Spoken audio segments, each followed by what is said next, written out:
Good morning. ಓಂ ಶಾಂತಿ. Life ಸ್ಕಿಲ್ಗೆ ತಮಗೆಲ್ಲ ಸ್ವಾಗತ.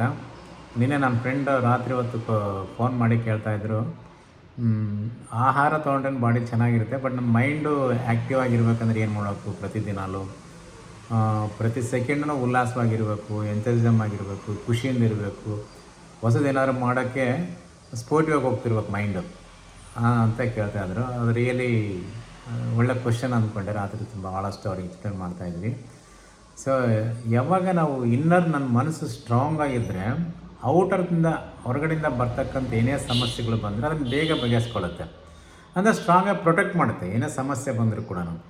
ಅಕಸ್ಮಾತ್ ನನ್ನ ಮನಸ್ಸಲ್ಲೇ ಕರೆಕ್ಟಾಗಿ ವೀಕ್ ಇದ್ದರೆ, ಸ್ಟ್ರಾಂಗ್ ಇಲ್ಲ ಅಂದರೆ, ಅಥವಾ ಸೋತೋಗಿದ್ದರೆ, ಅಥವಾ ನಿರುತ್ಸಾಹದಿಂದಿದ್ದರೆ, ನಾನು ಹೊರಗಡೆಯಿಂದ ಬಂದಿರತಕ್ಕಂಥ ಸಮಸ್ಯೆಗಳನ್ನ ಬಗೆಹರಿಸಲಿಕ್ಕೆ ಆಗಲಿಕ್ಕಿಲ್ಲ, ಅಥವಾ ಅದರಿಂದ ಹೊರಗಡೆ ಬರೋದಂತೂ ತುಂಬಾ ದೂರ ಉಳ್ಕೊಳ್ಳುತ್ತೆ. ಯಾಕಂದರೆ ನನಗೆ ಗೊತ್ತಿಲ್ಲ ನಾನು ವೀಕ್ ಆಗಿ ಹೋಗ್ತಾ ಇದ್ದೀನಿ ಅಂತಲ್ಲ. ಸೊ ಹಾಗಾಗಿಬಿಟ್ಟು ಯಾವಾಗಲೂ ಹೇಳ್ತೀವಿ, ಇನ್ನೂ ಸ್ಟ್ರೆಂತ್ ಜಾಸ್ತಿ ಇದ್ದಷ್ಟು ಔಟರ್ ಸ್ಟ್ರೆಂತ್ ನಾವು ತಡ್ಕೊಳ್ತೀವಿ ಮಾತು. ಸೊ ಹಾಗಾಗಿಬಿಟ್ಟು ಪ್ರತಿದಿನಲ್ಲೂ 3 ಹೊತ್ತು ಊಟ ನಾವು ಹೇಗೆ ಕೊಡ್ತೀವೋ ದೇಹಕ್ಕೆ ಆ್ಯಕ್ಟಿವ್ ಆಗಿರಲಿಕ್ಕೆ 6 ಅವರ್ಸ್ಗೆ ಒಂದು ಸಾರಿ ನಾವು ಫಿಸಿಕಲ್ ಬಾಡಿ ಹೆಂಗೆ ಊಟ ಕೊಡ್ತೀವಲ್ಲ, ಅದೇ ಥರ ಅಟ್ಲೀಸ್ಟು 1 ಸಾರಿ 2 ಸಾರಿ ಆದರೆ ಕಂಪಲ್ಸರಿ ನಾವು ಆತ್ಮಕ್ಕೆ ಏನಾದರೂ ಸ್ವಲ್ಪ ಒಳ್ಳೊಳ್ಳೆ ವಿಷಯಗಳನ್ನ ಹಾಕಬೇಕಮ್ಮ ಮಾತು. ಇನ್ನಂತೂ ನೈಟ್ ಅಂತ ಮಲಗಬೇಕಾದ್ರೆ ಕಂಪಲ್ಸರಿ ಮಾಡಲೇಬೇಕು ಪ್ರತಿಯೊಬ್ಬರು. ಧ್ಯಾನನ ಮಾಡಿಕೊಂಡ್ರೆ ಮೈಂಡ್ ಪೀಸಾಗಿ ಮಲಗೋದಕ್ಕೆ ಸಾಧ್ಯ ಆಗುತ್ತೆ. ಸೊ ಬೆಳಗ್ಗೆ ಎದ್ದ ತಕ್ಷಣ ಒಂದು 5 ನಿಮಿಷ ಸೈಲೆನ್ಸಲ್ಲಿ ಇದ್ಬಿಟ್ಟು ಸ್ಟಾರ್ಟ್ ಮಾಡಬೇಕು. ನೋಡಿ, ಸಕ್ಸಸ್ ಪೀಪಲ್ ಯಾವಾಗ ಬೆಳಗ್ಗೆ ಎದ್ದ ತಕ್ಷಣ ಮೊಬೈಲ್ ನೋಡೋದು, ಪೇಪರ್ ನೋಡೋದು, ಕಾಫಿ ಟೀಗೆ ಅದಕ್ಕೆ ಹೋಗಲ್ಲ. ಜನರಲ್ ಒಂದು ಗ್ಲಾಸ್ ವಾಟರ್ ಕುಡಿದ್ಬಿಟ್ಟು ಸೈಲೆನ್ಸಾಗಿ ಕೂತ್ಕೊಳ್ತಾರೆ. ಒಂದು ಕಡೆ ಅಬ್ಸರ್ವ್ ಮಾಡ್ತಾರೆ, ಎಲ್ಲ ನೇಚರ್ ಜೊತೆ ಅವ್ರಿಗೆ ಮಿಂಗಲ್ ಆಗ್ತಾರೆ. ಆವಾಗ ಒಂದು ಪಾಸಿಟಿವ್ ಎನರ್ಜಿ ನಮ್ಮಲ್ಲಿ ಪಾಸ್ ಆಗುತ್ತಮ್ಮ ಮಾತು. ಸೊ ಇದನ್ನು ನಾವು ಚಾಚು ತಪ್ಪದೆ ಮಾಡಬೇಕು ಪ್ರತಿದಿನವೂ. ಆವಾಗ ಏನಾಗುತ್ತೆ, ನನ್ನ ಥಾಟ್ಸ್ಗೆ ಒಂದು ವರ್ಕ್ ಸಿಗುತ್ತೆ.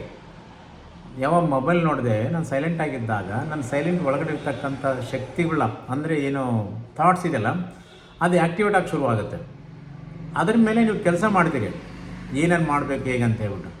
ಸೊ ಅದಕ್ಕೋಸ್ಕರ ಬೆಳಗ್ಗೆ ಮೌನವಾಗಿರ್ತಕ್ಕಂಥದ್ದು ಭಾಳ ಅವಶ್ಯಮ ಮಾತು.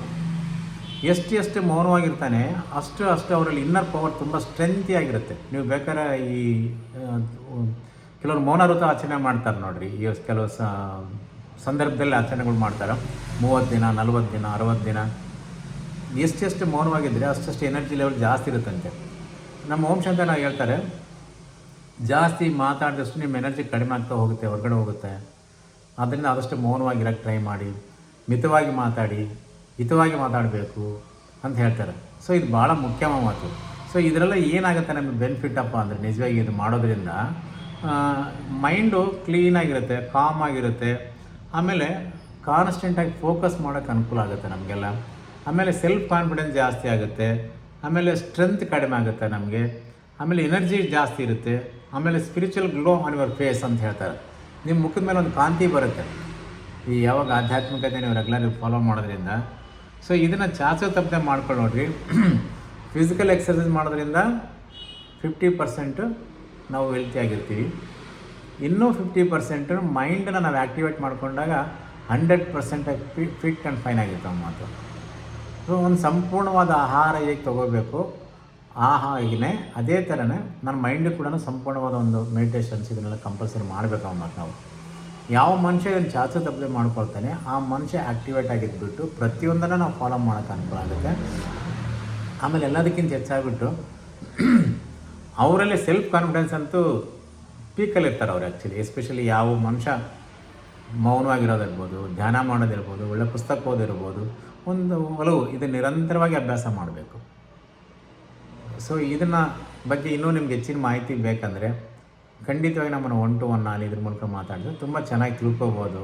ಆಚರಣೆ ಮಾಡೋಕ್ಕೆ ಹೆಂಗೆ ಅಂತ ಹೇಳ್ಕೊಡ್ತಾರೆ. ಆಮೇಲೆ ಮೆಡಿಟೇಷನ್ ಮಾಡೋದು ಹೇಗೆ, ಇನ್ನು ಇದರಿಂದ ಏನು ಬೆನಿಫಿಟ್ಸ್ ಇದ್ದಾವೆ, ನಮಗೆ ಏನಾದರೂ ಸಮಸ್ಯೆ ಬಂದರೆ ಹೇಗೆ ಹೊರಗಡೆ ಬರಬೇಕು, ಇದೆಲ್ಲದನ್ನು ತಿಳಿಸ್ಕೊಡ್ತಾರೆ. ನೀವು ನಮ್ಮ ನೇರವಾಗಿ ಅಥವಾ ಫೋನ್ ಮೂಲಕ ಕಾಂಟ್ಯಾಕ್ಟ್ ಮಾಡ್ಬೋದು.